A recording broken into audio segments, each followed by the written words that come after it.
الحمد لله الذي هدانا إلى صراط الهداية عن الإسلام الذي من علينا إذ بعث فينا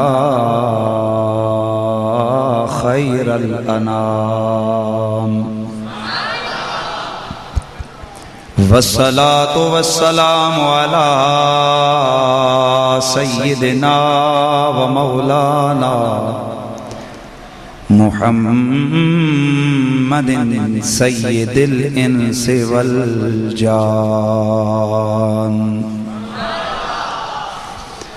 وعلى آله وأصحابه أولي الصدق والإكرام والإحسان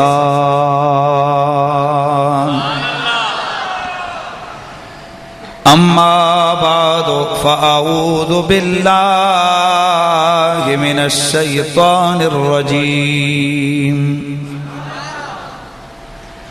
بسم الله الرحمن الرحيم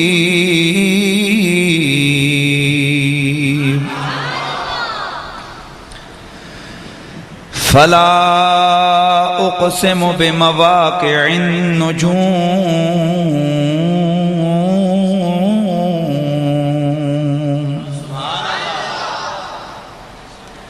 إنه لقسم لو تعلمون عظيم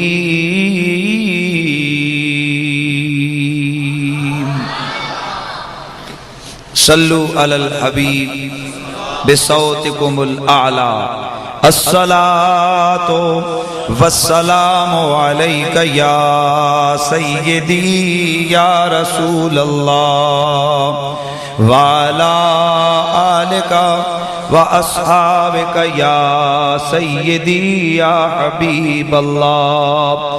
بلند آواز سے تمامی حضرات محبت اور عقیدت کے ساتھ بارگاہ رسالت مآب میں نذرانہ درود و سلام اس عقیدے سے پیش فرمائیں کہ اللہ کا حبیب وہ شان اور وہ کمال رکھنے والا ہے کہ وہ اپنے غلاموں کی ہر فعل ہر عمل سے جب توجہ فرماتے ہیں تو باخبر ہوتے ہیں، اور آپ کی نگاہ ناز سے، نگاہ نبوت سے کائنات کا کوئی ذرہ پوشیدہ نہیں رہ سکتا۔ بآواز بلند نذرانہ درود و سلام صلی اللہ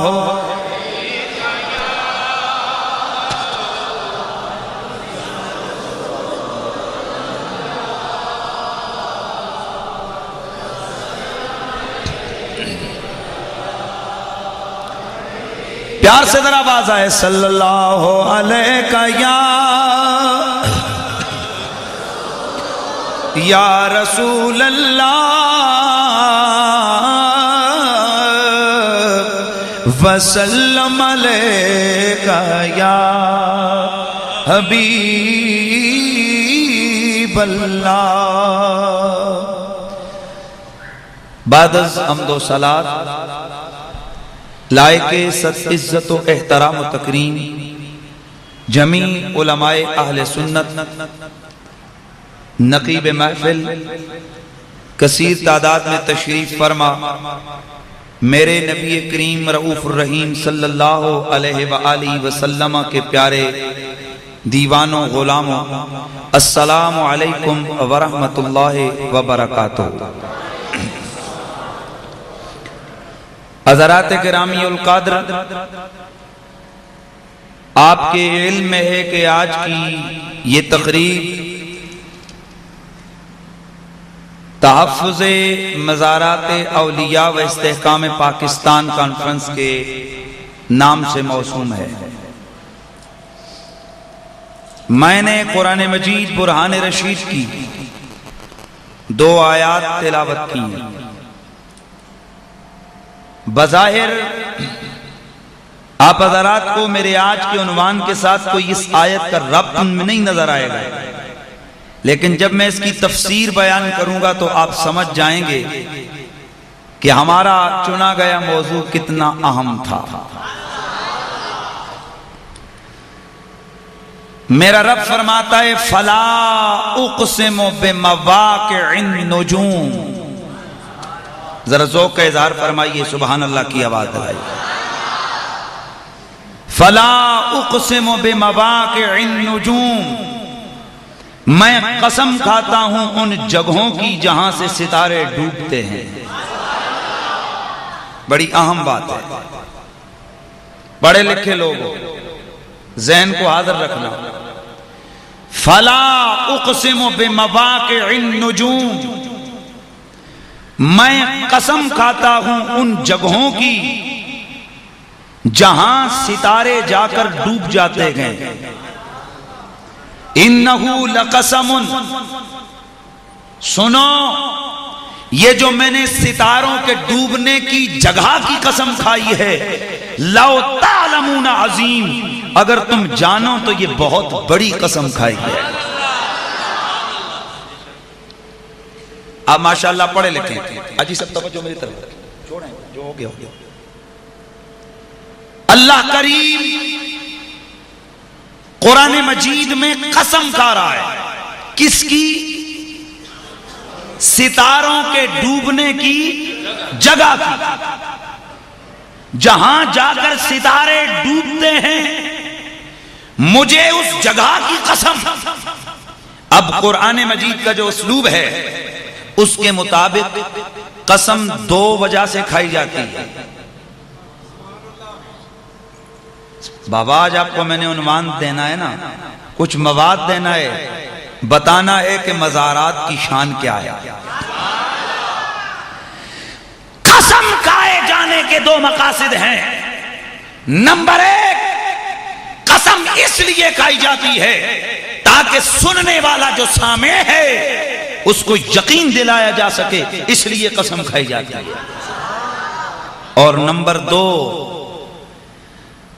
یقین دلانا مقصود نہیں ہوتا، کلام میں تاکید پیدا کرنا مقصود نہیں ہوتا، کلام میں قوت پیدا کرنا مقصود نہیں ہوتا، بلکہ جس کی قسم کھائی جا رہی ہے اس کی عظمت بیان کرنا مقصود ہوتا ہے۔ مثال کے طور پر میرا رب فرماتا ہے فلا اقسم بالشفق، بلکہ سادہ سا سمجھاؤں، اللہ اعلان کرتا ہے لا اقسم بہذا البلد، حبیب مجھے تیرے اس شہر کی قسم، مجھے تیرے اس شہر کی قسم۔ اللہ شہر کی قسم کھا رہا ہے، وَأَنْتَ حِلٌّ بِهَذَا الْبَلَدِ، اس شہر کی قسم اس لیے کھا رہا ہوں کہ تو ان کی گلیوں میں گزرتا ہے، تو اس شہر کا باسی ہے، اس لیے میں تیرے شہر مدینہ کی قسم کھا رہا ہوں۔ شاید آپ لوگ کہیں جی کہ نہیں جی یہ تو شہر مکہ کی قسم ہے کیونکہ آیت مکی ہے، تو میں بات ختم کر دیتا ہوں، جھگڑے میں پڑیں کیوں۔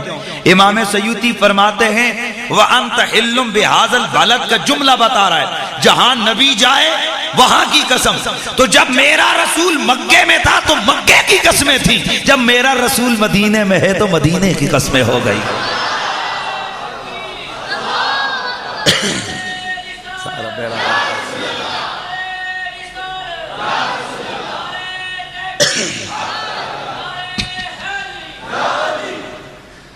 لا اقسم بہذا البلد، اللہ محبوب کے شہر کی قسم کھا رہا ہے، تو کیا یہ اپنے نبی کو یقین دلانا تھا میرے رب نے؟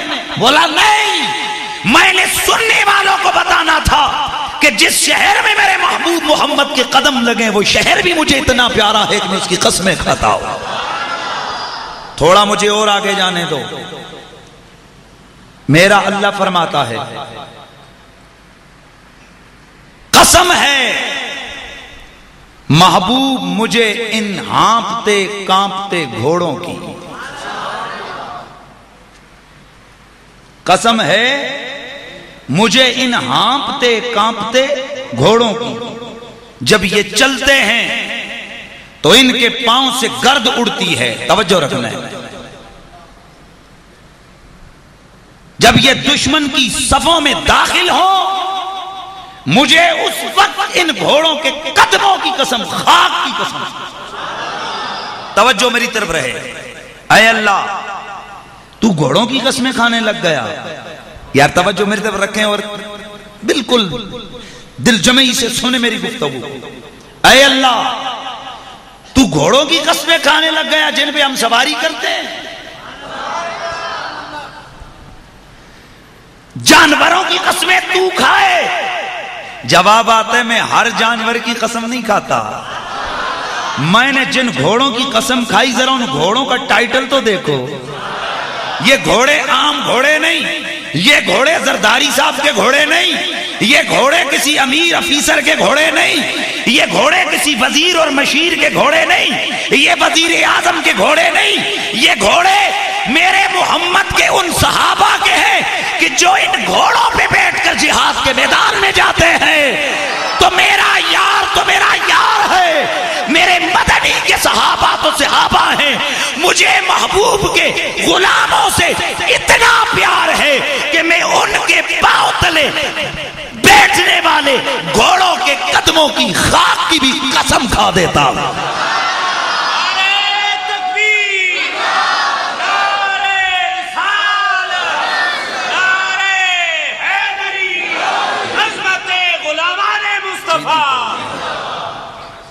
مجھے گھوڑوں کی قسم، ان کے پاؤں سے لگنے والی خاک کی قسم. کیوں؟ اس میں گھوڑوں کی کوئی بات نہیں ہے. قسم اس لیے کھا رہا ہوں کہ یہ میرے محبوب کے صحابہ کے جہاد کے گھوڑے ہیں. میں آغاز میں یہ ایک جملہ کہہ دوں، جس نبی کے صحابہ کے گھوڑوں کے قدموں سے لگنے والی خاک کی اتنی عزت ہے. میں پھر جملہ عرض کر رہا ہوں، جس نبی کے صحابہ کے گھوڑوں کے قدموں سے لگنے والی خاک کی اتنی عزت ہے، اس نبی کی اپنی کتنی عزت ہوگی، اس نبی کے صحابہ کی کتنی عزت ہوگی.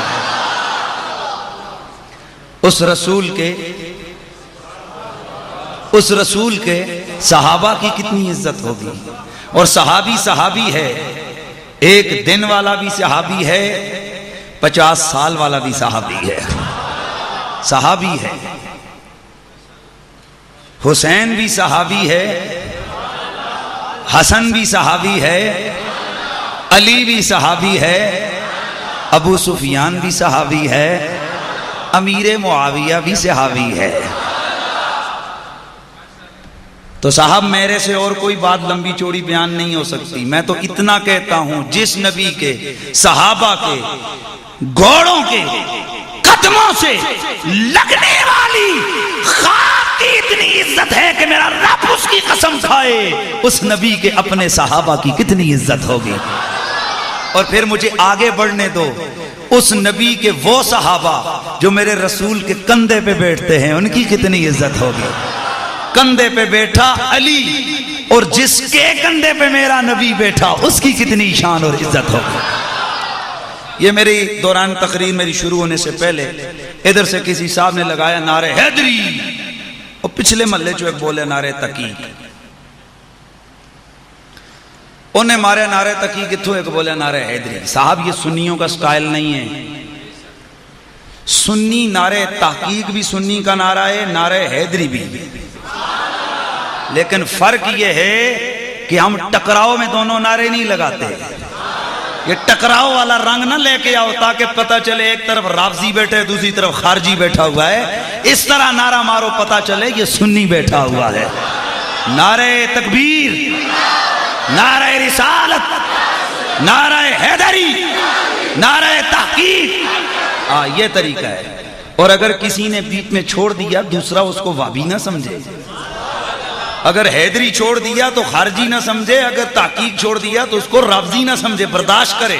اور اگر نعرہ لگانا ہی ہے نا تو نئے سرے سے نعرہ لگاؤ. پورے نعرے لگاؤ تاکہ پتہ چلے کہ اس کو پریشانی میں نعرہ نہیں لگایا، محبت میں نعرہ لگایا۔ تو بس قرآن کا اسلوب بیان کر رہا ہوں۔ قرآن کا یہ سٹائل ہے کہ وہ قسم کیوں کھاتا ہے؟ بولو بولو، یا تو منوانے کے لیے، یا جس کی قسم کھا رہا ہے اس کی عظمت دکھانے کے لیے۔ تو اب یہاں پر اس کی اور بہت ساری ہیں، والتین والزیتون وطور سینین وہذا البلد الامین لقد خلقنا الانسان فی احسن تقویم۔ دوسری جگہ اللہ فرماتے ہیں لعمرک، سونیا مجھے تیری عمر کی قسم، مجھے تیری عمر کی قسم۔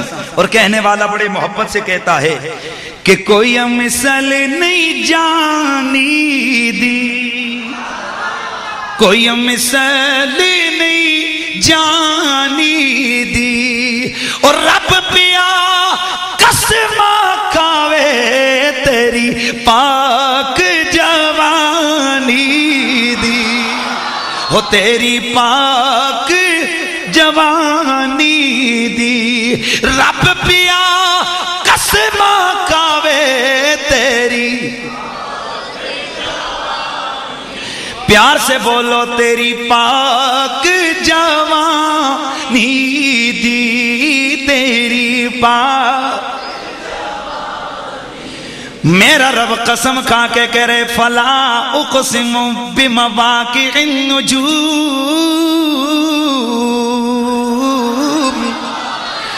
مجھے قسم ہے اس جگہ کی جس جگہ پر ستارے جا کر ڈوب جاتے ہیں۔ انہو لقسم لو تعلمون عظیم، اگر تم جانو، اگر تمہاری عقل تمہارا ساتھ دے تو میں نے یہ بہت بڑی قسم کھائی ہے۔ اللہ کہتا ہے اگر تم جانو تو یہ بہت بڑی قسم ہے۔ اب میں ذرا ماشاءاللہ پڑھے لکھے لوگوں سے ایک سوال کرنے جا رہا ہوں۔ اللہ نے قسم کس جگہ کی کھائی؟ ستاروں کے ڈوبنے کی۔ مجھے بتاؤ کیا ستارے ڈوبتے ہیں؟ صاحب ستارے ڈوبتے نہیں، ستارے چھپتے ہیں۔ جب ستارہ اپنی جگہ پر مستقل چمکتا رہتا ہے، بھائی آپ کو نظر نہیں آیا کہ کئی دفعہ ایسا ہوتا ہے دن کے وقت ستارے نظر آ جاتے ہیں؟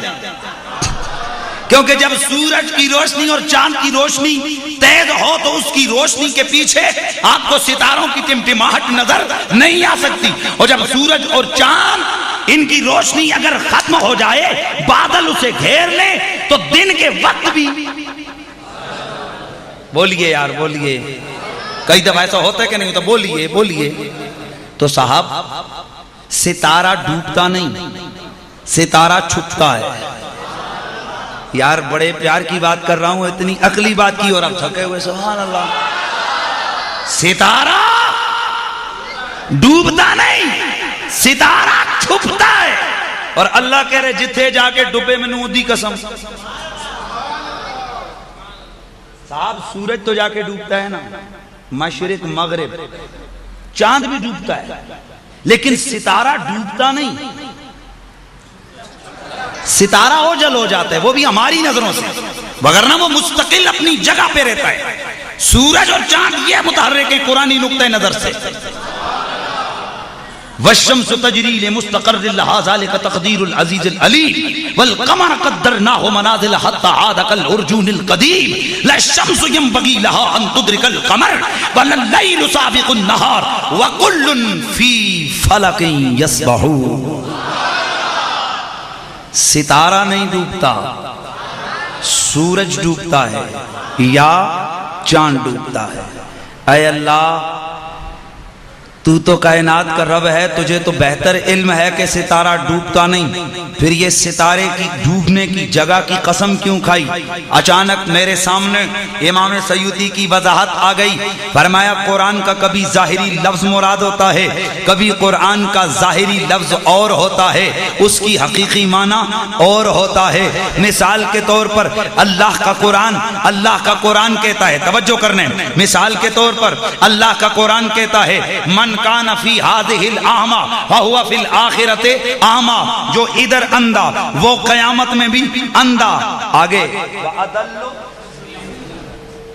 وَأَضَلُّ سَبِيلًا وَأَضَلُّ سَبِيلًا، اور جو ادھر اندھا وہ قیامت میں بھی اندھا اور بھٹکا ہوا گمراہ.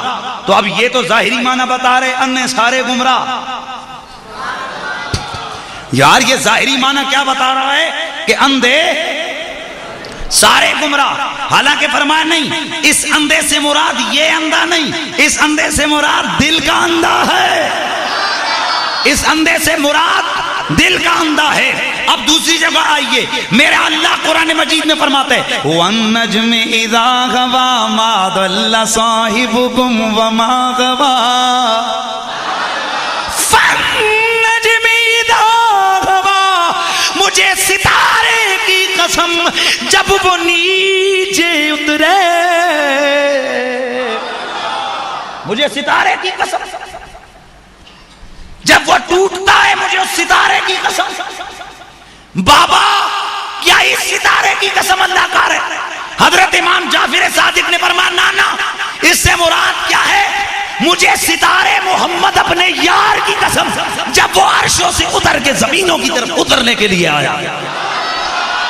پتا چلا ظاہری لفظ اور ہوتا ہے، اس کا باطنی معنی اور ہوتا ہے. تو آئیے اب اس آیت کا ذرا دیکھتے ہیں، اس کی وضاحت دیکھتے ہیں کہ یہاں اللہ کہتے ہیں مجھے ستاروں کے ڈوبنے کی جگہ کی قسم ہے.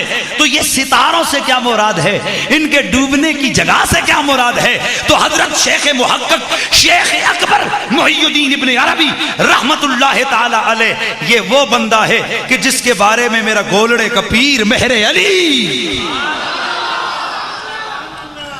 گولڑے کا پیر مہر علی، آپ فرماتے ہیں کہ تصوف کی دنیا کا سب سے بڑا امام شیخ اکبر حضرت سیدنا جناب حضرت شیخ اکبر محی الدین ابن عربی رحمت اللہ تعالی علیہ، قرآن کے باطنی علوم کا ماسٹر، تصوف کی دنیا کا بادشاہ وہ محی الدین ابن عربی. آپ اس آیت کی تفسیر فرماتے گئے، فرماتے لوگو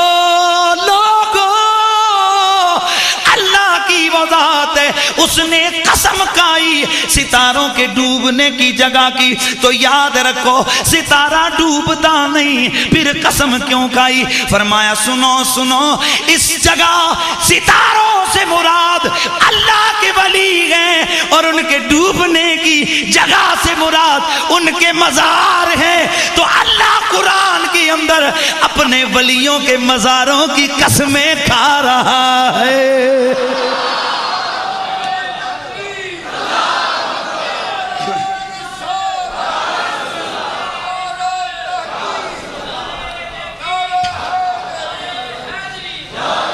اللہ اپنے ولیوں کے مزاروں کی، سبحان اللہ کی صدا کا بھیا. پتا چلا قرآن، پتا چلا مزار کس کو کہتے ہیں. اللہ اپنے ولیوں کے مزارات کی، اونچا بول. اوہ تھکی جب قوم نل میرا واسطہ پہ گیا، خدا دے بندو. مجھے یوں لگ رہا ہے جیسے میں پٹھانوں کے آگے بیٹھ کے تقریر کر رہا ہوں، میں پنڈی میں بول رہا ہوں. یار اللہ کا بندہ ذرا جوش کا ذوق اظہار کرو. اللہ اپنے ولیوں کے مزاروں کی قسمیں کھا رہا ہے. تو جس کی وہ قسم کھائے وہ معمولی شے نہیں ہوتی ہے. پتا چلا ولی کا مزار کوئی معمولی جگہ نہیں ہے، اور تو ولی کے مزار کی بات کرتا ہے. اللہ تو قرآن میں ہمیں دعوت فکر دے رہا ہے. اللہ قرآن میں ہمیں دعوت فکر دیتے ہوئے کہہ رہا ہے سنو، جہاں میری ولیہ دوڑی. بھئی میں اس پہ تفصیل نہیں جاؤں گا کیونکہ آپ بچے کو پتا ہے. حضرت اسماعیل کی امی ہاجرہ معلوم نہیں ہے. سنو، حضرت اسماعیل، اللہ نے 80 سال کے بعد حضرت ابراہیم کو بیٹا دیا، وہ بھی مانگ مانگ کے دیا. دعائیں کر کر کے رب سے مانگا. جب بیٹا پیدا ہو گیا رب نے حکم دیا جاؤ اس کو اس کی ماں کو ویرانے میں چھوڑ کے آ جاؤ. ہم جیسا کوئی ہوتا تو کہتا اللہ جی اب تو ملا اتنے 80 سال کے بعد اب اس کو چھوڑ کے آ جاؤں. کوئی عام سا بچہ بھی نہیں ہے، چاند کا ٹکڑا ہے. لیکن یہی تو فرق ہے نا عام بندے میں اور رب کے خلیل میں. اچھا اللہ جی کہاں چھوڑوں؟ جا مکے کی ویرانیوں میں چھوڑ کے آ. اپنے بیٹے اور اپنی زوجہ کو ساتھ دیا، چلو جا کر چھوڑ کے تھوڑا سا پانی تھوڑی سی کھجوریں پاس رکھ کے حضرت ابراہیم علیہ السلام واپس. پیچھے سے سیدہ ہاجرہ نے آواز لگائی ابراہیم کوئی بات تو کر کے جاؤ، کدھر چھوڑ کے جا رہے ہو؟ آپ نے پلٹ کے بھی نہ دیکھا، سر جھکا ہوا ہے، آپ چل رہے ہیں. پھر آواز لگی کدھر کس کے سہارے چھوڑ کے جا رہے ہو؟ کھائیں گے کدھر سے؟ پیئیں گے کدھر سے؟ جناب خلیل پھر خاموش، کیا بولیں؟ پھر کہا آواز آئی ایک جواب تو دے کے جاؤ، مرضی سے چھوڑ کے جا رہے ہو یا رب کے کہنے پہ چھوڑ کے جا رہے ہو؟ اب جناب خلیل پلٹے، مڑ کے دیکھا، کہا زوجہ کیا 80 سال کے بعد اگر کسی کو بچہ ملے تو کبھی دنیا میں ایسی مثال دیکھی کہ وہ اپنے بچے کو ویرانے میں چھوڑ کے بغیر مکان بغیر چھت کے چھوڑ کے چلا جائے؟ آپ نے عرض کی پیارے خلیل اتنا بتا جائیے کہ آپ مرضی سے چھوڑ کے جا رہے ہیں یا رب کے کہنے پہ چھوڑ کے جا رہے ہیں؟ حضرت خلیل نے فرمایا میری زوجہ میں مرضی سے نہیں چھوڑ کے جا رہا، میں رب کے کہنے پہ چھوڑ کے جا رہا ہوں.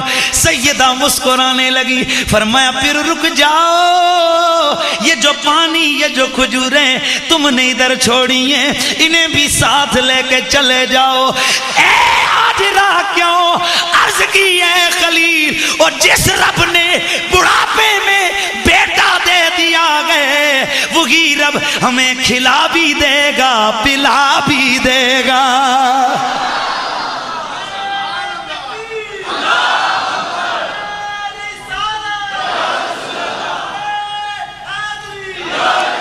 وہی رب مجھے کھلا بھی دے گا، توجہ میری طرف رکھیں، وہی رب مجھے کھلا بھی دے گا، مجھے کھلا بھی دے گا پلا بھی. اچھا سرکار چلے گئے. حضرت ابراہیم علیہ السلام، توجہ، حضرت ابراہیم علیہ السلام چلے گئے. ماں اور بیٹا بیٹھے، جتنا پانی تھا جتنی کھجوریں تھیں آپ استعمال کرتی رہیں. ہائے ہائے پانی ختم، کھجوریں ختم، دودھ بھی ختم. اب بلکنا شروع کیا حضرت سیدنا اسماعیل علیہ السلام نے بتقاضۂ بشریت. ادھر ادھر دیکھا، کچھ کھانے کو نہ ملا، پانی کی تلاش میں آپ نے چکر لگائے اور وہ بھی پورے ساتھ. رب کی پیاری بندیہ ولیہ حضرت ہاجرہ نے چکر لگائے، وہ بھی. یا میں ایک جملہ تفسیر مظہری کا عرض کرنے لگا ہوں. صاحب تفسیر مظہری آپ فرماتے ہیں یاد رکھو ہر نبی کے ماں باپ یا تو نبی ہوں گے یا ولی ہوں گے. یا تو پکی بات ہے وہ نبی کا ماں باپ کون ہوں گے؟ نبی. اور اگر نبی نہ ہوئے تو کیا ہوں گے؟ ولی. اس لیے میرے مصطفیٰ کے ماں باپ ولی میں نبی تو نہیں ہے، یہ پکی بات ہے، لیکن ولایت میں کوئی شک بھی نہیں کیا جا سکتا. تو خیر حضرت ہاجرہ ولیہ ہیں اللہ کی، بندیہ ہیں اللہ کی. آپ نے دوڑی، 7 چکر لگائے، توجہ رکھنے، 7 چکر لگائے. چکر لگا کے آپ جیسے ہی تھک ہار کر بیٹھی، اب رب کا کرم دیکھو، رب کا کرنا دیکھو.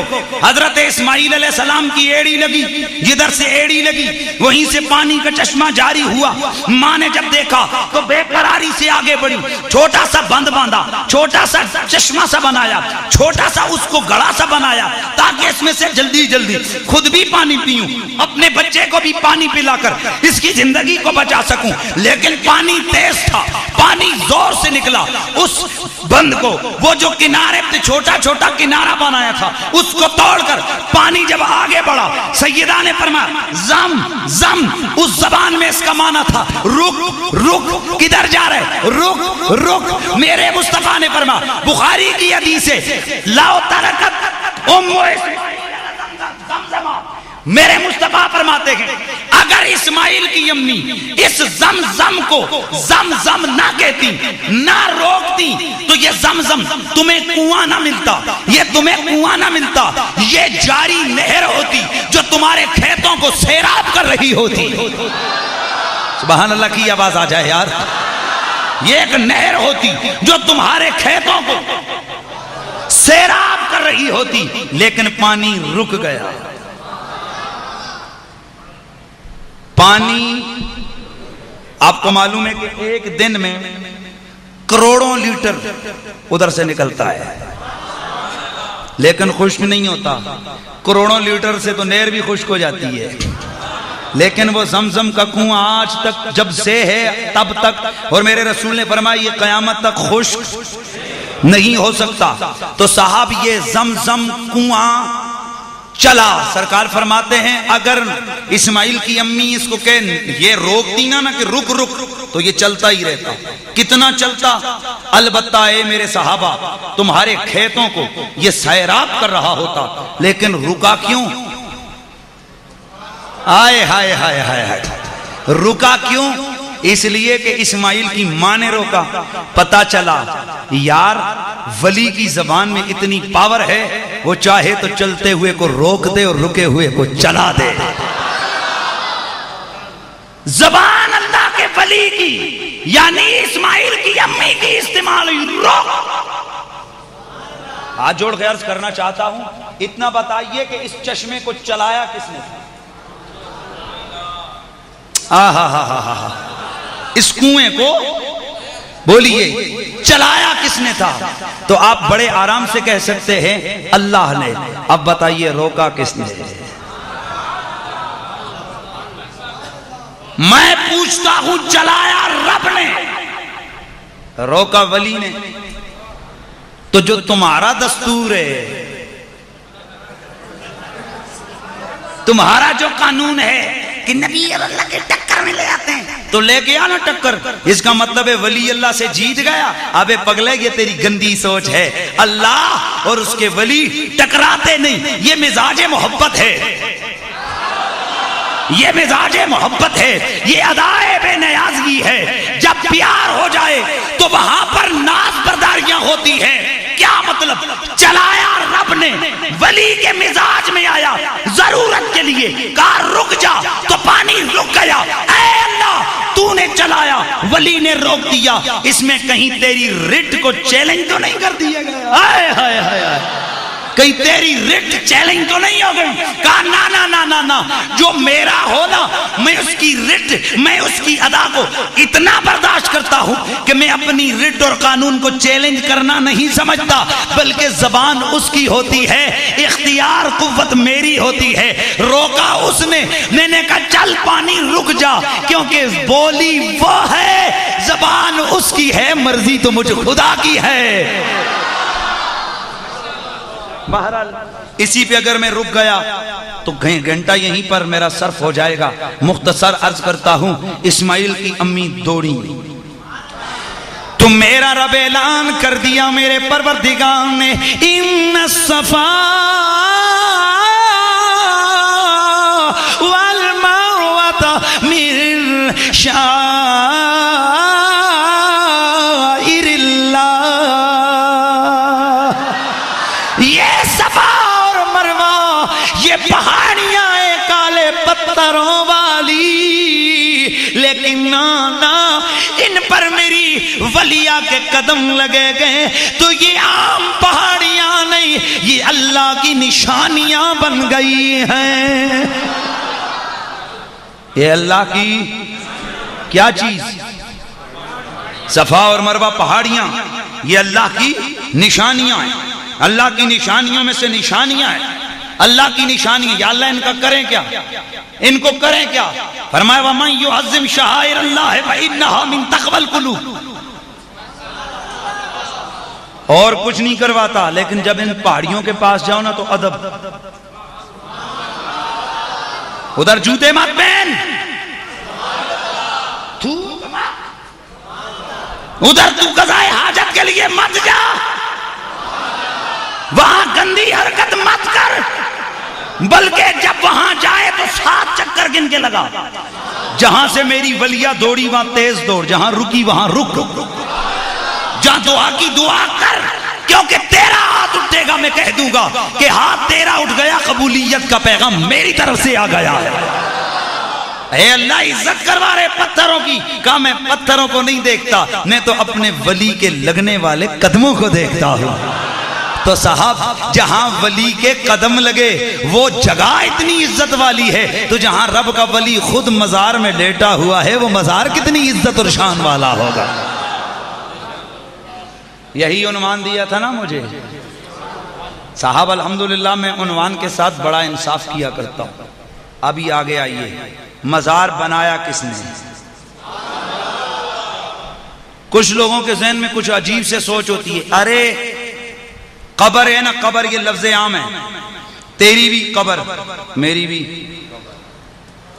بولو نا یار، تیری بھی قبر میری بھی قبر، قبر قبر تو مزار کہتے ہیں زارہ یزوروں سے مزار، زیارت گاہ، زیارت کی جگہ،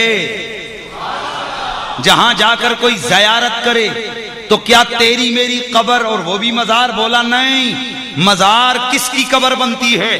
میرے رسول نے فرمایا الا ومن مات علی حب آل محمد جعل اللہ قبرہ مزار ملائکۃ الرحمہ۔ آگاہ رہو، جو میری آل کی محبت میں مرے گا میں اس کی قبر کو مزار بنا ڈالوں گا، مزار بنا ڈالوں گا۔ پتہ چلا ہر ایک کی قبر مزار نہیں ہوتی، ادب والوں کی قبریں مزار بن جاتی ہیں۔ بے ادباں دیاں قبراں تے کتے جا کے موتر دینے، ہاں میں تے سدھی جی گل کیتی ہے، ناراض ہوئے تے 11 دفعہ ہو جاوے تے نام ہی کوئی نہیں لیا۔ ادب والوں کی قبریں مزار، اونچا بول، ادب والوں کی قبریں مزار، بے ادبوں کی قبریں۔ یزید کی قبر کہاں ہے؟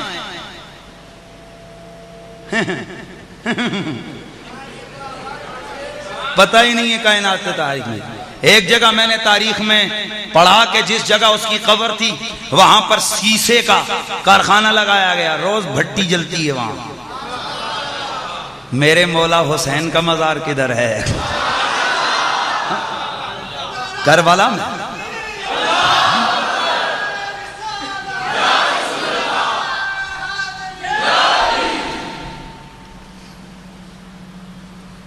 میرے علی اسی دور میں ایک یہودی مرزائیوں کا مولوی بھی تو تھا، بہرے والا، اس کی قبر کوئی مجھے بتا سکتا ہے وہ کدھر ہے؟ اس کی جو کوٹھی تھی نا، کوٹھی جو اس وقت مرکز تھا ان کا، جاؤ بہرہ میں نے خود جا کر اس کو تھوکا ہے 2 دفعہ، تھو۔ یقین کرو اس گلی میں گزرو تو بندے کو جناب طبیعت کو کچھ ہو جاتا ہے، لعنت برس رہی ہے اس جگہ پر ہیں۔ 100 سال ہونے کو ہے یار، گولڑے کے سلطان کو ذرا دیکھو جا کر، ہاں پتہ چلا مزار گستاخوں کے نہیں بنتے، مزار عاشقوں کے بنتے ہیں، مزار بے ادبوں کے نہیں بنتے، مزار ادب والوں کے بنتے ہیں۔ اور سب سے پہلے مزار بنایا کس نے؟ یہی سمجھانا چاہتا ہوں، کچھ لوگوں کو مزاروں سے چڑے، دیکھیں جی ضرورت نہیں ہوتی ہے، اوپر چھت ڈال دینا، یہ کر دینا، وہ کر دینا۔ اچھا یار صحابہ سے پوچھتے، صحابہ کرام کیا مزار بنائیں گے کہ نہیں بنائیں گے؟ بخاری شریف، کیا بولا میں نے؟ بخاری شریف کی حدیث ہے، اللہ اللہ سرکار کے وصال کے بعد ولید کے دور میں میرے رسول اکرم کے مزار پرانوار کی دیوار گر گئی۔ سرکار کے مزار کی سرکار کے مزار کی دیوار گر گئی، سرکار کے مزار کی دیوار گر گئی۔ ولید نے آرڈر دیا اب گہری دیوار بنیادیں کھودو اور اچھا سا مزار بناؤ۔ تابعین کا دور ہے، اللہ اللہ ولید کے کہنے پر اس جگہ سے کھدائی شروع کر دی گئی. اچانک کھدائی کرتے کرتے ایک پاؤں باہر نظر آنے لگ گیا. ایک انسانی پاؤں باہر نکلا قبر سے باہر. تو ہر طرف یہ شور مچ گیا کہ رسول اللہ کا قدم ہے، رسول اللہ کا قدم ہے، رسول اللہ کا قدم ہے. حضرت عروہ بن زبیر آپ آئے، آپ نے جب دیکھا، لوکیشن دیکھی، سارے معاملات دیکھے، اپنے ابا سے سب کچھ تو پوچھا ہوا تھا، سیدہ عائشہ سے تو سب کچھ پوچھا ہوا تھا. آپ نے دیکھ کے فرمایا یہ رسول اللہ کا قدم نہیں ہے، بل ھذا قدموں ھذہ قدموں عمر بن الخطاب، اور یہ رسول اللہ کا پیر نہیں ہے، یہ عمر فاروق کا پیر ہے. کتنے عرصے بعد نکلا؟ 100 سال کے بعد نکلا. 100 سال کے بعد نکلا. ابھی سمجھ نہیں آئی تجھے؟ کتنے عرصے کے بعد نکلا؟ 100 سال کے بعد. بالکل. صحابہ کہتے ہیں جب ہمارا ہاتھ لگا جیسے زندوں کا پاؤں ہوتا ہے، جیسے زندوں کا پاؤں ہوتا ہے. تابعین کہتے ہیں ایسے لگا جیسے زندوں کا پاؤں ہوتا ہے. میں نے پوچھا بے بے ادب ٹولا اتنا بتاؤ، یہ تو صدی کے قریب وقت گزر گیا، وصال کے بعد، ان کا مزار بننے کے بعد یہ جو آج پاؤں ظاہر ہوا یہ کس کا ہوا؟ بخاری کہتی ہے حضرت عمر کا ہوا. بخاری، کوئی اور کتاب نہیں، بخاری. یہ وہی بخاری ہے جسے تو صبح بھی پڑھتا ہے، جسے تو شام بھی پڑھتا ہے. یہ وہی بخاری ہے جسے پڑھ کے تجھے بخار آ جاتا ہے، پیار نہیں آتا. بخاری، یہ وہی بخاری کہہ رہی ہے کہ پاؤں ظاہر ہوا کس کا؟ جناب حضرت سیدنا فاروق اعظم کا. 100 سال کے قریب وقت گزر گیا. 100 سال کے، یا جلدی سے، 100 سال کے قریب وقت گزر گیا لیکن پاؤں سلامت ہے. اور بابا ذرا سمجھو، پہلی بات تو یہ کہ مزار کی دیوار گری. اس کا مطلب ہے کہ مزار 12ویں 13ویں صدی والوں نے نہیں بنائے، پہلی صدی والوں نے بنائے تھے. اور پھر اگلی بات قدم مبارک ظاہر ہوا، اسے کچھ بھی نہیں ہوا تھا. اور یار اگر نبی کے غلام کے قدم کو زمین کچھ نہیں کہہ سکتی تو میرے رسول کے جسم کو زمین کیا کچھ کہہ سکتی ہے؟ اسی لیے ہم کہتے ہیں کہ زمین میلی نہیں ہوتی، زمن میلا نہیں ہوتا، زمین میلی نہیں ہوتی، زمن میلا نہیں ہوتا. محمد کے غلاموں کا کفن میلا نہیں ہوتا. اے بیچ گنگا پارٹی بھی بیٹھی ہوئی ہے. محمد کے غلاموں کا کفن میلا نہیں ہوتا. محمد کے غلاموں کا کفن میں زمین میلی نہیں ہوتی، زمن میلا نہیں ہوتا. محمد کے، بولو محمد کے غلاموں کا کفن میلا نہیں ہوتا. محمد کے غلاموں کا کفن میلا نہیں ہوتا. ذرا پیار سے ذرا میرے ساتھ مل کے کہیے نا، محمد کے غلاموں کا کفن میلا. اللہ اللہ، مزار کی دیوار مکمل کی گئی. یہ تو بعد کی بات گئے. سیدہ عائشہ صدیقہ عفیفہ ام المؤمنین، ام المؤمنین، ام المؤمنین ایک دن میں نے ایک جگہ تقریر کی تو بولا تمہاری ماں ہے عائشہ، ہماری تو نہیں۔ میں نے کہا بالکل کریکٹ بابا، ہماری ماں ہے عائشہ، تمہاری تھوڑی ہے۔ ہاں بالکل ٹھیک، بالکل ٹھیک۔ میں نے کہا کیونکہ قرآن کہتا ہے کہ یہ مومنوں کی ماں ہے، کافروں کی نہیں ہے یہ۔ عائشہ، توجہ فرمائیے، عائشہ مومنوں کی ماں ہے، کافروں کی، اونچا بول، کافروں کی۔ سیدہ عائشہ صدیقہ کی خدمت میں مدینے کے لوگ حاضر ہو گئے۔ اے ام المومنین، اے سیدہ، حضور کی بیوی، ہم مومنوں کی ماں مدینے میں 61 سالی ہو گئی ہے۔ پیار سے، مدینے میں 61 سالی۔ کیا کروں میں؟ ام المومنین کچھ کیجئے، بارش نہیں رہی، برس رہی۔ آپ نے فرمایا اچھا ایسا کرو، سرکار کے مزار کی چھت سے کھڑکی نکالو۔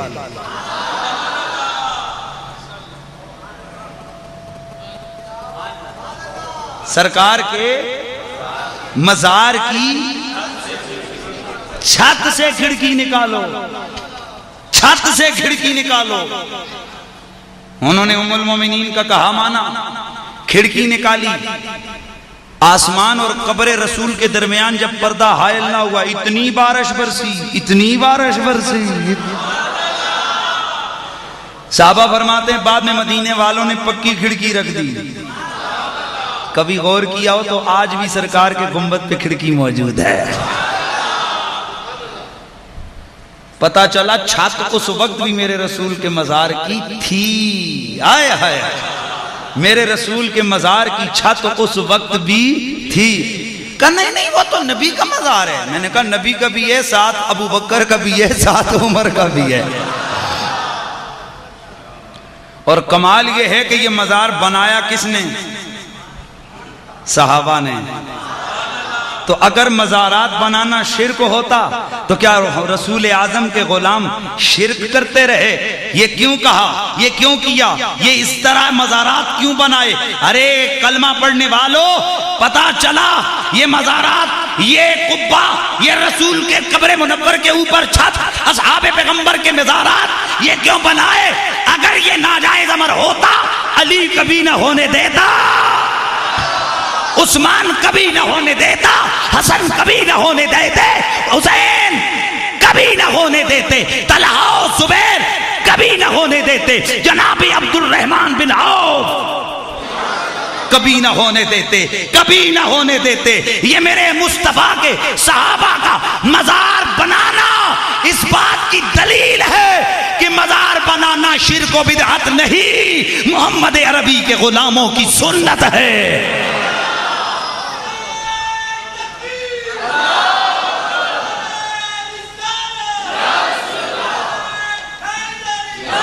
لیکن مزار بنتا سب کا نہیں، کسی کا ہے۔ بس گفتگو کو ان کی طرف لے کے جا رہا، مزار ہر کسی کا نہیں بنتا، ادب والوں کا بنتا ہے، محبت والوں کا بنتا ہے۔ اچھا میں آگے بڑھتا ہوں، یعنی سادہ لفظ اگر بولوں نا تو مزار بے ایمانوں کا نہیں بنتا، اللہ کے ولیوں کا بنتا ہے۔ مزار اللہ کے ولیوں کا بنتا ہے۔ تو یہ پہلی صدی میں مزار شروع ہوئے صحابہ۔ اب ہم آگے دیکھتے ہیں کہ کیا ان پر چادریں بھی تھیں؟ ہائے ہائے، اب آؤ نظر کیا چادریں بھی تھیں یار؟ رسول اللہ یا باقی اصحاب پیغمبر کی قبروں پر یہ مزاروں پہ جو تم چادریں ڈالتے ہو، کیا ان کو گرمی لگتی ہے، سردی لگتی ہے جو ان پہ چادر ڈالتے ہو؟ میں نے کہا کعبے کو سردی لگی ہوئی ہے کہ 3 کروڑ ریال کو اس کے اوپر تم نے غلاف ڈالا ہوا ہے؟ 3 کروڑ ریال کا یہ جو غلاف ہے کعبے کا، میرے پاس خود اس کی اسٹیمیٹ رقم، میرے پاس خود بک موجود ہے جو سعودیہ کی گورنمنٹ نے چھاپی ہے۔ کتنا؟ 3 کروڑ ریال پاکستانی، 63 کروڑ روپیہ، 63 کروڑ روپیہ کعبے کے اوپر غلاف ڈالا۔ سردی لگتی ہے؟ او جی یہ جتنی چادریں بری امام جا کے ڈالتے ہو اتنی غریبوں کی سر پہ دے دو، غریب بچیوں کا دوپٹہ ہو جائے گا۔ تو ساڑھے جڑے ہیں نا عام بندے،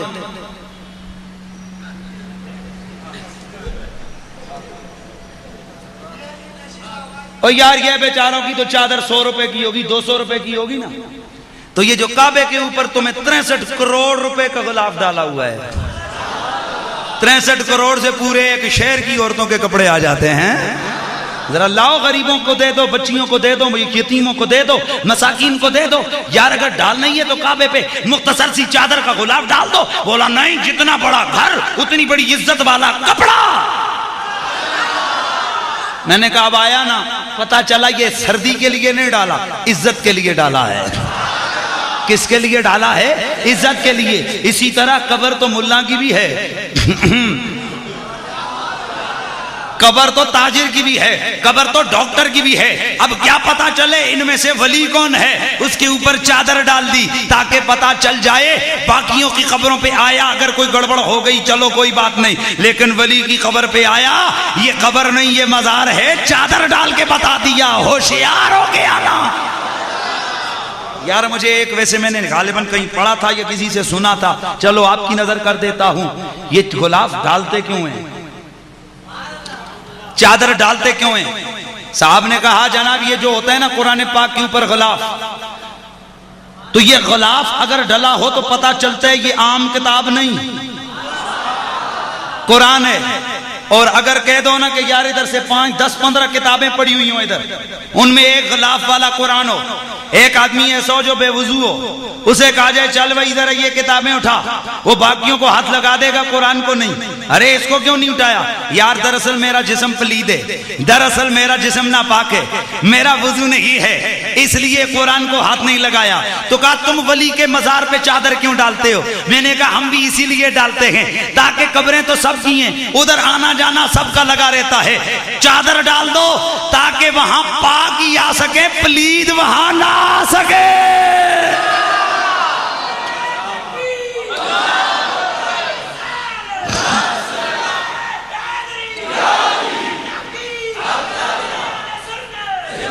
تاکہ وہاں پلید، اونچا بول پلید، او سونیا گل مک گئی ہے، او مزارات پاک آندے جاندے نے پلیتاں دا کوئی کم نہیں ہے،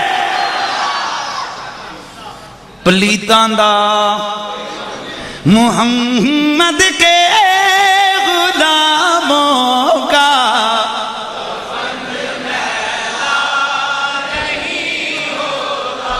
بولو محمد کے غلاموں کا کفن میلا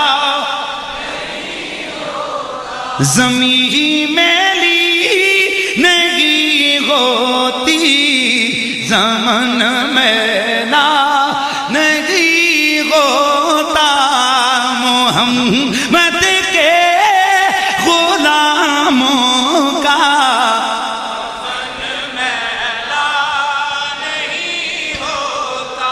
پتا چلا مزار بنانا یہ نیا کام نہیں، یہ بڑا، اونچا بول، بڑا پرانا کام ہے۔ اچھا چلو یار آگے بڑھتے ہیں، دیکھتے ہیں کہ کیا یہ احمد رضا بریلوی کے ماننے والوں نے مزار بنانے شروع کیا، یہ پہلے بھی تھے؟ ذرا پیچھے جاتے ہیں، یہاں سے تو کنفرم ہو گیا صدیق کا بھی مزار ہے، فاروق اعظم کا بھی مزار ہے، اور بنایا کس نے؟ علی نے۔ علی نے، گج کے بولو، کس نے؟ علی نے۔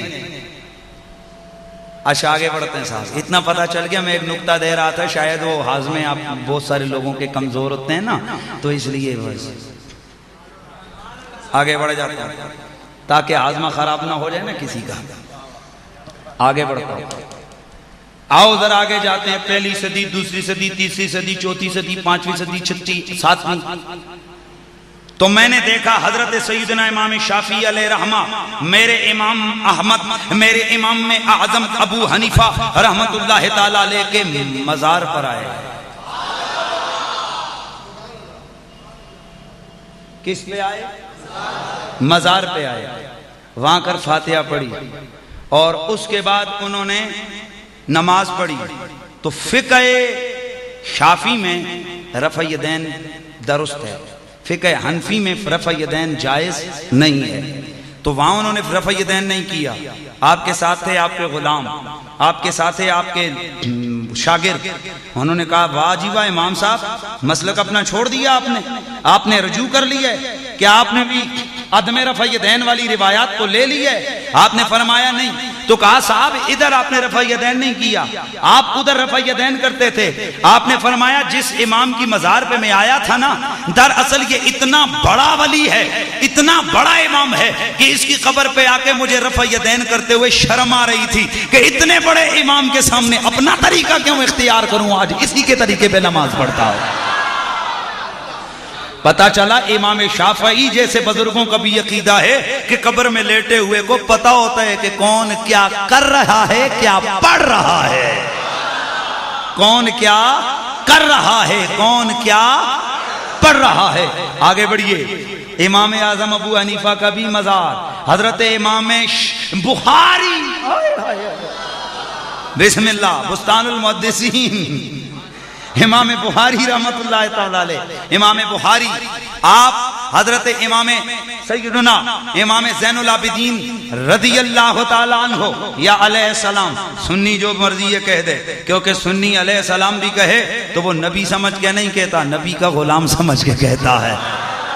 حضرت امام زین العابدین رضی اللہ تعالیٰ عنہ، حضرت امام زین العابدین علیہ السلام حضرت امام حسین علیہ السلام کے بیٹے ہیں. ان کے مزار پہ جا رہا ہے کون؟ امام بخاری. کون جا رہا ہے؟ امام.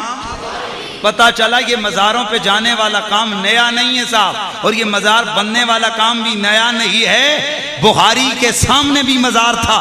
اگر وہ مزار بنانا بدعت ہوتا، امام بخاری وہاں کبھی نہ جاتا، وہاں دعا کبھی نہ فرماتے. محمد کے غلاموں کا کفن میلا نہیں ہوتا، محمد کے غلاموں کا کفن میلا نہیں ہوتا. اللہ اللہ ذرا آگے بڑھو. حضرت امام ابن حجر رحمت اللہ تعالی علیہ آپ فرماتے گئے عباسی خلفاء میں سے ایک خلیفہ شکار کے لیے نکلا، کتا اپنے ساتھ رکھا. ایک جگہ پر ہرن نظر آیا، ہرن نظر آیا، ہرن کے پیچھے کتا بھاگا. بھاگتے بھاگتے ہرن جا کے ایک قبر کے پاس چھپ کر بیٹھ گیا.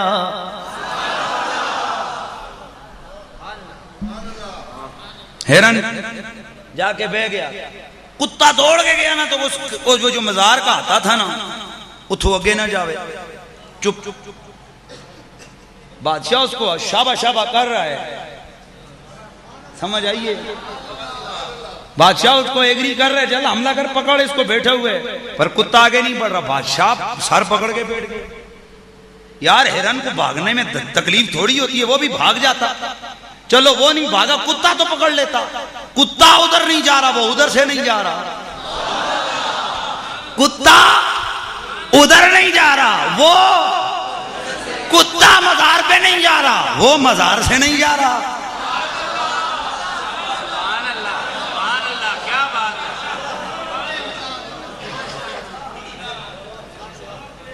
ہے، واہ واہ واہ. آئے وہ ساتھی قوم ہے.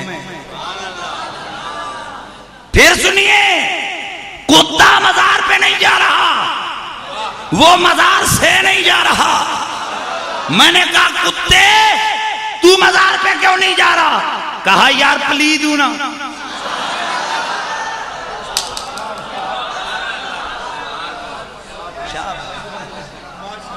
پلید ہوں نا اس لیے نہیں. تو ہرن سے میں نے کہا تو ادھر سے کیوں نہیں جا رہا؟ کہنے لگا حلال ہوں نا. خیر بہرحال آپ کو روایت سنا رہا تھا، ابھی میں نے رزلٹ نہیں نکالا. ابھی اتنا سنیے، ابھی اتنا سنیے. کتا رک کے دیکھ رہا ہے، اٹھے گا تو پھر پکڑوں گا. بھاگے گا ادھر سے نکل، ہاتھے سے نکل، اور ہرن بھی مزے لے لے کر اس کو دیکھ رہے، ہمت ہے تو آنا۔ بادشاہ سر پکڑ کے بیٹھ گیا، بھائی تم نے آپس میں کیا لگا رکھی ہے؟ بادشاہ کھڑا ہو گیا، وقت کا خلیفہ آ گئے، حیران ششدر ہے کہ یہ کیا ہو رہا ہے۔ اتنے میں ایک بوڑھا کمر خمیدہ انسان آگے بڑھا، اسے بادشاہ نے دیکھا، قریب گیا، کہا او بابا اتنا بتاؤ، یہ منظر تو بھی دیکھ، یہ منظر تو بھی دیکھ، کتا آگے نہیں جا رہا، ہرن یہ یار میں بابا یہ اتنا بتاؤ، یہ ادھر کیا بات گئے؟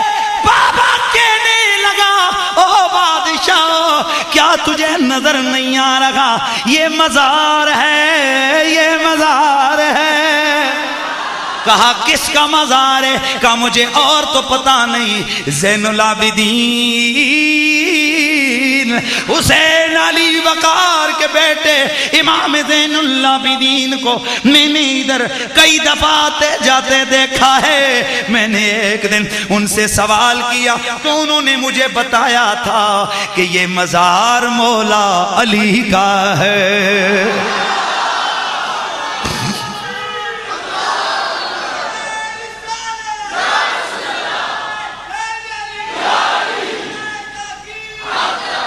یہ مزار مولا، اس لیے بادشاہ تو سمجھ لے کہ یہ جو ہرن ہے یہ اس لیے مزار کے پاس آ گیا پناہ مل جائے۔ کتا آگے نہیں آ رہا کیونکہ کتے علی دے نیڑے نہیں لگ سکتے نے۔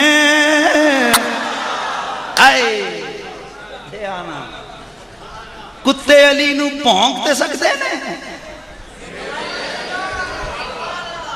اچھا بولنا، کوئی سمجھ آئی ہے؟ اور بسم اللہ میں عنوان سے ہٹوں گا نہیں، تحفظ مزارات اولیاء۔ ہائے ہائے ہائے، ابھی تو وقت کم ہے نا، مبادو اللہ کا کرم ہے۔ یہ سید حسین الدین شاہ صاحب کا شاگرد ہے بابا۔ مولا علی کی نگاہ کرم ہے، مولا علی کا نگاہ ولایت ہے، ان کی ولایت کی نظر ہے، اس لیے کہ میرا مولا علی علم کے شہر کا دروازہ ہے۔ اللہ اکبر۔ کتا آگے نہیں بڑھا، ہرن وہاں سے گیا نہیں۔ یار کتے کو تو اتنی حیا ہے، افسوس سے یہ سمجھنا ہے میرے لیے، میں پوری تقریر ایک نچوڑ دے رہا ہوں، اور کتے کو تو اتنی حیا ہے، کتے کو تو اتنی حیا ہے کہ ولی کے مزار کی بے حرمتی نہیں کرنی ہے۔ وہاں پر اگر شکار بھی بیٹھا ہے انتظار کرو باہر نکلے گا تب حملہ کروں گا۔ اور چار ٹانگوں والے کو تو شرم آ گئی، یہ لمبی لمبی داڑھیوں والے، یہ دو ٹانگوں والے طالبان ہیں، ان کو ابھی تک غیرت اور حیا اور شرم نہیں آئی ہے۔ اس چار ٹانگوں والے کو تو غیرت شرم آ گئی، اس کو تو پتا چل گیا کہ مزارات اولیاء کی بے ادبی نہیں کی جاتی۔ اس قوم کو کیا کہو گے جن کا نہ کوئی دین، جن کا نہ کوئی مذہب، سکھوں کے سکھ، ہندوؤں کے ہندو، پرشین کے پرشین، نہ جانے یہ کون سا مذہب ہے۔ صاحب عرض یہ کرنا چاہتا ہوں، دنیا کے اندر بڑے بڑے جلاد اور کافر بھی گزرے، لیکن کبھی کسی کافر نے بھی کسی مرنے والے کو قبر سے نکال کے اس کو چوک میں لٹکا کر اس کو کبھی برسٹ نہیں مارے۔ یہ واحد یہ واحد سوات کے اندر موجود انڈیا کے ایجنٹ، امریکہ کے ایجنٹ، روس کے ایجنٹ اور کافروں کے ایجنٹ طالبان، جن کا سکول آف تھاٹ آپ کو پتا ہے ولیوں کے منکروں کا سکول آف تھاٹ ہے۔ ہاں جڑے پڑھے لکھے ہو سمجھ گئے سکول آف تھاٹ کے ساتھ تمہاں دمی لان دی لوڑ کے لیے۔ انہوں نے آپ نے دیکھا حضرت پیر بابا کے مزار کی چادر چھینی، اس کو جلایا، بوٹوں کو صاف کیا. 16 مزارات بلکہ 18 مزارات اولیاء کو بموں کے دھماکوں سے اڑا دیا. میرے پاس جنگ کی روزنامہ جنگ کی خبر موجود ہے. ایک سیکنڈ یاد، یہ ایک بات تو سن لو، اچانک یاد آ گئی. یہ مری میں ایک بزرگ ہیں سید زامن شاہ، پہچان گئے؟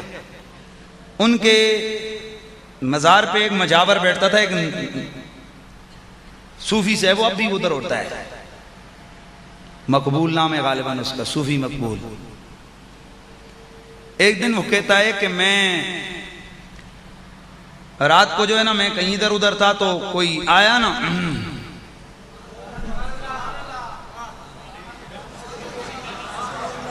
یہ کون سی داڑھی ہے یار کہ جو ڈرامہ لگے، سرکار کی داڑھی.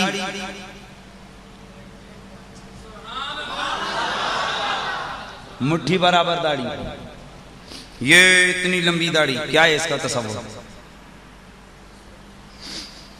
اصحاب پیغمبر کی سنت جو ہے اسی کو اپنانا چاہیے. بہرحال مجھے کسی کی ذات پہ اٹیک نہیں کرنا. اور وہ جو صوفی محمد ہے وہ جاہل آدمی ہے، وہ جڑا مدرسے وچ بڑھیا کدے نہیں، سکول میں میٹرک نہیں کی اس نے، تو اب آ کر کیا رہے؟ عدل ریگولیشن، شریعت نافذ کرو. بندے دے پترا تو نہ الفا کلا کھانا لا تو بندہ ہے، تو خاک شریعت نافذ کرے گا. ان کی شریعت کیا تھی؟ جو یا رسول اللہ کہنے والے اس کا گلہ کاٹ دو. کئی 100 سنیوں کو شہید کیا گیا، اور بہت سارے ایسے علماء اہل سنت ہیں، یہ میرے جیب میں ان کی لسٹ پڑی ہے، جن کو وہاں سے ان لوگوں ظالموں نے وہاں پر شہید کیا یا انہیں وہاں سے نکالا. یہ شریعت ہے؟ یہ کہاں کا انصاف اور کہاں کی شریعت ہے کہ آرمی والوں کے گلے کاٹے جائیں؟ کیا یار وہ کسی ماں کے بچے نہیں ہیں؟ ایک بات یاد رکھو، اللہ کا قرآن کہتا ہے کہ اگر کوئی فرقہ باغی ہو جائے اس کو سمجھاؤ، اور اگر وہ نہ سمجھے تو فقاتل التی تبغی، پھر جو باغی ہو جائے اس کے ساتھ لڑو، حتی تفیہ الی امر اللہ، اس کو اتنا مارو کہ اللہ کے قانون کی رٹ قائم ہو جائے. یہ اللہ کا قانون ہے. پتا چلا باغیوں کو مارنا، اونچا بولو، اونچا بول. آج ڈیزلوں اور پیٹرول مولویوں کو یاد آ رہا ہے کہ نہیں آپریشن نہیں ہونا چاہیے، ہم اس کی مذمت کرتے ہیں. وہ جب اللہ کے ولیوں کے مزاروں کو دھماکوں سے اڑایا جا رہا تھا اس وقت تمہاری زبانیں نہیں کھلی. اس کا مطلب ہے کہ ڈانڈے تمہارے ملتے ہیں ان سے. تم اسلحہ دینے والے ہو، وہ صرف چلانے والے ہیں. کہاں تھے تم اس وقت کہ جب رحمان بابا کے مزار کو بموں سے اڑایا گیا؟ لیکن آپ کو پتا ہونا چاہیے قبر نہیں اڑی رحمان بابا کی، 7 کی دیواریں اڑی، اور 5واں بم جو تھا وہ قبر پہ لگا تھا. وہ بلاسٹ نہیں ہوا، وہ بلاسٹ نہیں ہوا. اگر ہو جاتا تو کیا ہوتا؟ ادھر سے آواز آتی ہے میری محبت بدنام ہو جاتی کہ میرے ولی ہیں. تو سمجھنے کی کوشش کرو. میں یہ بھی مسئلہ حل کر کے دیتا ہوں. کچھ لوگ یہ کہتے ہیں کہ یار اگر رحمان بابا وچ اننا ہوندا، پیر بابا، اور پیر بابا کون ہے؟ جس نے 3 لاکھ سے زیادہ ہندوؤں اور سکھوں کو کلمہ پڑھایا. 3 لاکھ سے زیادہ سکھوں اور ہندوؤں کو کلمہ پڑھایا. سیدو بابا یہ کون ہے؟ یہ ان علاقوں میں اسلام کی شمع کو روشن کرنے والے لوگ ہیں. تو بس میں اختصار سے عرض کیے دیتا ہوں. زامن بابا، توجہ ہے، زامن شاہ صاحب ادھر ایک آیا، آ کر اس نے رات کو چادریں اٹھائیں، چادر باہر جا کر اس نے جلا دی. تو یہ کہتے جب میں صبح گیا میں نے دیکھا چادریں وہاں کوئی نہیں. تو کہتے میرے دل میں خیال آیا ہو جڑا اپنی چادریں نہیں سنبھال سکتا سانوں کی سنبھالے گا؟ ہوتا ہے نا، خیال آتا ہے. کہتے میں سویا، خواب میں سید زامن شاہ آ کر کہتے ہیں رب کی عزت کی قسم میں اس کے پیچھے اٹک پل تک گیا ہوں، میں اس کے پیچھے اٹک پل تک گیا ہوں، لیکن اس کے پورے جسم میں مجھے ایک ٹکڑا بھی، ذرہ بھی مجھے پاک نہیں ملا جس پہ میں ہاتھ ڈالتا۔ بے ایمان تھا اس لیے چلا گیا ہے۔ اتھو ایک پتہ تے لگیا اے مزاراں دے منکر اٹکو پار دینے۔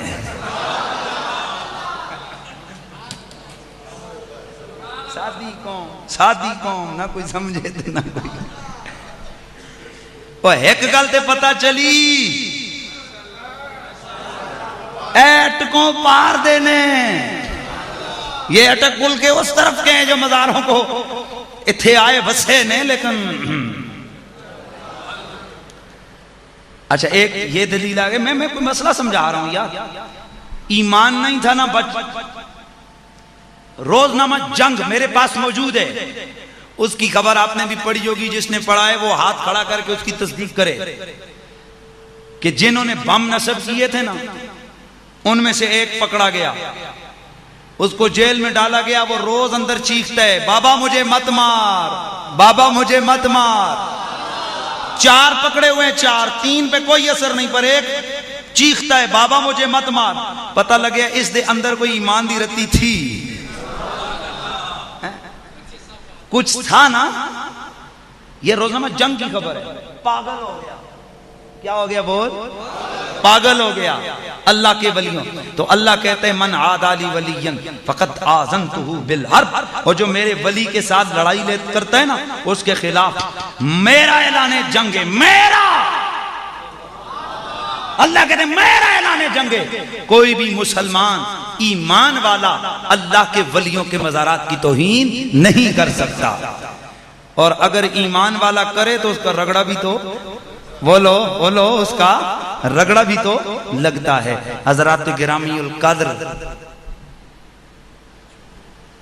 یار نہیں رکھیں آپ اپنے پاس ہی، جس نے سوال کرنا ہوا کھڑا ہو کے کر لے گا، چٹوں پہ ہمارا نہیں ہے، جس نے سوال کیا وہ کر لے گا۔ اللہ کے ولیوں کے مزارات یہ مقدس مقامات ہیں، یہ کیا ہیں بولیے، اونچا بولیے، یہ کیا ہیں؟ مقدس مقامات ہیں، اور جب تک اللہ کے ولیوں سے پیار کرنے والے موجود ہیں اس وقت تک انشاءاللہ جتنا ہم میں ہو سکا ہم اللہ کے ولیوں کے مزارات کا تحفظ کرتے رہیں گے۔ لیکن کس کے جو ہے نا مشکل مزارات کا تحفظ کرنا کس سے مشکل ہے؟ کافروں کے مقابلے، یعنی کافر وہ لوگ ہیں کہ جن کو کوئی پکڑ نہیں ہے، ان کو ادھر ہی قیامت کو ہی اللہ اس کی سزا دے گا۔ تو حضرات گرامی القدر، آج ہمارا ملک وطن پاک، ملک وطن عزیز پاکستان عدم استحکام کا شکار ہو رہا ہے۔ آج اپنی فورسز کے خلاف اپنے ہی ملک کے باسی لڑ رہے ہیں، لیکن یہ سب کا سب غیر ملکی ایجنٹوں کا کام ہے۔ آؤ اس وقت ہم ان لوگوں کی اولاد ہیں جنہوں نے اس پاکستان کو بنایا تھا، بولو سبحان اللہ کی آواز آ جائے۔ گولڑے کے پیر مہر علی کے بیٹے حضرت بابو جی، حضرت قبلہ بابو جی تحریک پاکستان کے ہر اول دستے کے سالار، حضرت سید جماعت علی شاہ محدث علی پوری کہ قائد اعظم علیہ رحمہ جب ان کے پاس آئے تو جب واپس گئے تو کسی نے کہا آج بڑے خوش ہو قائد اعظم؟ کہا خوش کیوں نہ ہوں کہ میں نے آج جماعت علی شاہ سے پاکستان لے لیا ہے۔ پیر صاحب نے اعلان کیا کہ جو میرا مرید مسلم لیگ کو ووٹ نہیں دے گا اس کا میرے سے رشتہ ختم، اس کو میرے جھنڈے تلے سے نکال دو، قیامت کو اس کو اپنے جھنڈے سے دور کر دوں گا۔ ہر مسلمان نے اس وقت بڑھ چڑھ کر حصہ لیا سوائے چند کانگریسی ملاؤں کے۔ یہ وہی ملا ہیں جو کل پاکستان بننے کے مخالف تھے، آج پاکستان کی سالمیت کے مخالف ہیں۔ آؤ یا رسول اللہ کہنے والوں، میرے محمد عربی سے پیار کرنے والوں، اللہ کے ولیوں کے ساتھ تعلق اور رشتہ رکھنے والوں، آؤ آج ہر گلی گلی، ہر نگر نگر، ہر مسجد، ہر منبر، ہر مینار، ہر جگہ سے ایک صدا کی ضرورت ہے کہ پاکستان زندہ باد۔ پیار سے بولو پاکستان۔ آج پھر ایک وقت آ گیا کہ ہم نعرہ مستانہ بلند کریں، پاکستان بنایا تھا پاکستان بچائیں گے۔ بولیے پاکستان بنایا تھا، پاکستان بنایا تھا۔ کس طرح بچائیں گے صاحب؟ اس طرح کہ دہشت گردوں کے کہیں ہم آلے کار نہ بن جائیں، ہمارا نوجوان کہیں اس جاری جلتی ہوئی آگ پر کہیں کوئی تیل نہ چھڑک دے۔ ہر ایسے کام سے بچو جس سے ہمارا ملک عدم استحکام کا شکار ہو سکتا ہو۔ اور آؤ آج اللہ کے گھر میں بیٹھ کے اپنی آرمی کے لیے دعا کریں، اللہ ہماری فوج کے ہاتھوں کو مضبوط فرمائے، اللہ ہمارے ولیوں کے آستانوں کو تا قیام قیامت آباد و شاد فرمائے۔ تو حضرات گرامی، یہ جلسہ اور کانفرنس کرنے کا مقصد یہ ہے کہ ہمارا نوجوان ہوشیار رہے کہ جو لوگ اللہ کے ولیوں کے مزارات کو نہیں چھوڑتے وہ تیرے گھر کا کبھی تقدس کا خیال نہیں رکھیں گے، وہ تیری دہلیز کی کبھی بھی عصمت کا خیال نہیں رکھیں گے۔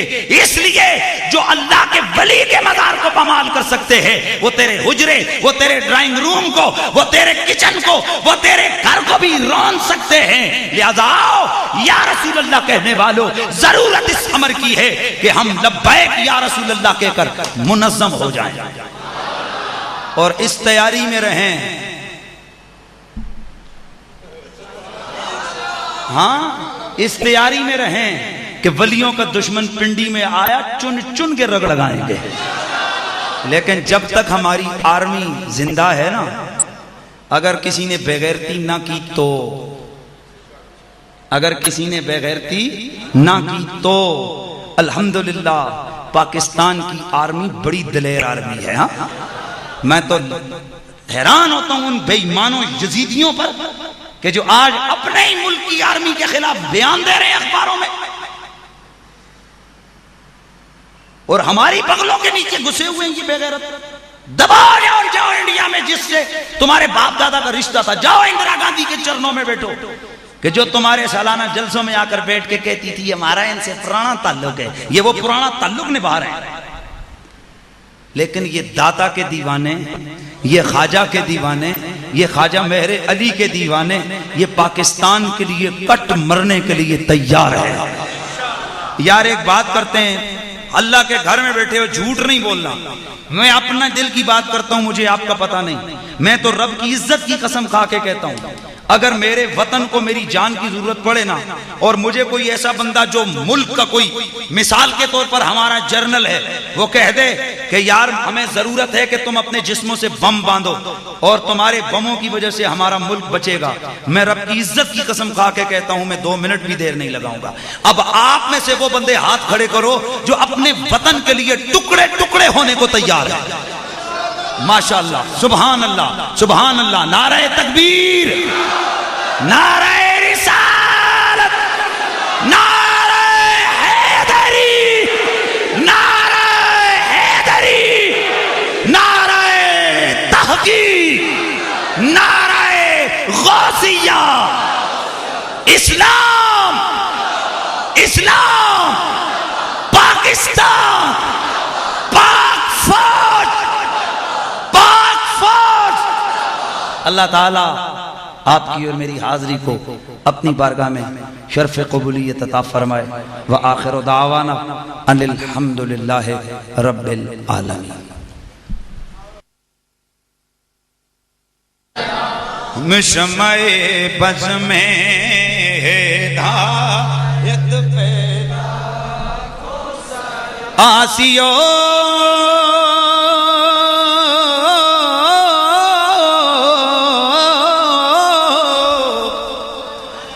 تھا